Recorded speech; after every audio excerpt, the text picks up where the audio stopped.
మహాలయ పక్షాలు ఎందుకు వచ్చాయో చెప్తారు ఈ పితృతిథులు. పితృతిథులు రావడానికి కారణంగా ఏమంటారంటే, కర్ణుడు శరీరం విడిచిపెట్టిన తరువాత స్వర్గలోకానికి వెళ్ళాడు. మరి యుద్ధంలో కదా మరణించాడు, వీరస్వర్గం, స్వర్గానికి వెళ్ళాడు. తీరా స్వర్గానికి వెళ్ళిన తర్వాత ఆయన బంగారం ఉంది, వెండి ఉంది, కిరీటాలు ఉన్నాయి, ముత్యాలు ఉన్నాయి, పగడాలు ఉన్నాయి, వజ్రాలు ఉన్నాయి, అన్నీ ఉన్నాయి, అన్నం నీళ్లు లేవు.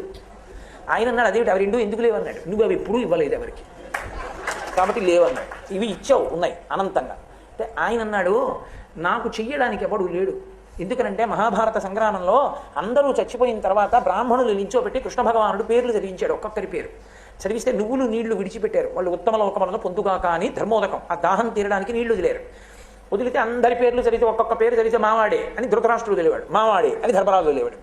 కర్ణుడు అన్నారు, మావాడు కాడన్నాడు ధృతరాష్ట్రుడు, మావాడు కాడన్నాడు ధర్మరాజు. నువ్వులు నీళ్ళకి నోచుకోనివాడు కర్ణుడు. అప్పుడు ఉండలేకపోయింది ఇంకా కుంతీదేవి, ఏడుస్తూ వచ్చి నిజం చెప్పింది. ఆయన నా పెద్ద కొడుకు, ధర్మరాజా నీ అన్నగారు, నువ్వు విడిచిపెట్టాను. ఆయన అన్నాడు, ఎంత తప్పు చేయించావమ్మా, పెద్దవాణ్ణి పడగొట్టించి సింహాసనం నాకు ఇప్పించావు.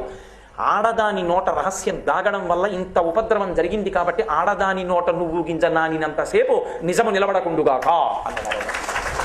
కాబట్టి నువ్వులు నీళ్ళకి నోచుకోలేదు కర్ణుడు. ఆయన అన్నాడు, మహానుభావుడు, నేను కిందకెళ్ళి ఉపకారం చేసుకుని వస్తాను, నాకు కొద్దిగా సమయం ఇమ్మన్నాడు. ఆయన యొక్క దానగుణాన్ని చూసి అనుగ్రహించాడంటారు ధర్మరాజు గారు. అప్పుడు కిందకు వచ్చి ఆయన ఒక 15 రోజుల పాటు ఉండి చలివేంద్రాలు పెట్టి అన్నశాలలు పెట్టి నీళ్ళు ఇచ్చి అన్నం పెట్టి మళ్ళీ వెళ్ళిపోయాడు. వెళ్ళిపోయినప్పుడు యమధర్మరాజు గారు నువ్వు ఇచ్చావు కాబట్టి ఇప్పుడు నీకు ఇస్తున్నాను అన్నాడు. ఆయన అన్నాడు, చేసుకోకుండా వెళ్ళిపోయిన వాడిని నేనే కాదు చాలామంది ఉన్నారు ఈ లోకంలో, వాళ్ళందరూ కూడా వెళ్ళిపోయిన తర్వాత బాధపడాలిగా. అందుకని ఒక్క ఉపకారం చేయి. ఏ 15 రోజులు నేను శరీరం విడిచిపెట్టిన తర్వాత కూడా భూమండలం మీదకి వచ్చి ఉపకారం చేసుకున్నానో నాకు నేను, అలా ఈ పితృపక్షం అంతటి కాలంలో ఈ 15 రోజుల్లో ఏ తిథి నాడు ఏ బంధువులు శరీరాన్ని విడిచిపెట్టారో వాళ్ళ పేరు చెప్పి ఆ రోజున కొడుకులు కానీ మనవలు కానీ మునిమనవలు కానీ ఏదైనా ఒక ఉపకారం చేస్తే, ఒక దానం చేస్తే అది వాళ్ళ ఖాతాలో పడేటట్టుగా అనుగ్రహిస్తానన్నాడు.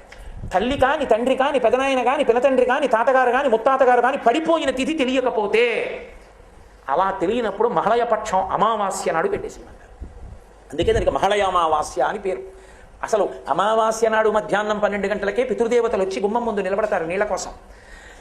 మహళయ అమావాస్య నాడు ఎవరి పేరు మీకు తెలియకపోయినా, మా తాతగారు ఎప్పుడు పడిపోయారో నాకు తెలియకపోయినా, ముత్తాతగారు ఎప్పుడు పడిపోయారో నాకు తెలియకపోయినా, నేను ఒక్కసారి మా పెద్దలందరినీ స్మరించి అమావాస్య నాడు స్వయం పాకం ఇచ్చాను అనుకోండి, అమావాస్య నాడు ద్రవ్యం ఇచ్చాను అనుకోండి, అమావాస్య నాడు ఉదకధార విడిచిపెట్టాను అనుకోండి, విడిచిపెడితే అది బంధువులందరికీ చెందుతుంది. కాబట్టి ఉన్నవాళ్ళు వెళ్ళిపోయిన వాళ్ళకి ఉపకారం చెయ్యగలిగిన ఏకైక రోజు మహాలయ అమావాస్య. పితృపక్షంలో ఈ రోజు చెయ్యాలి.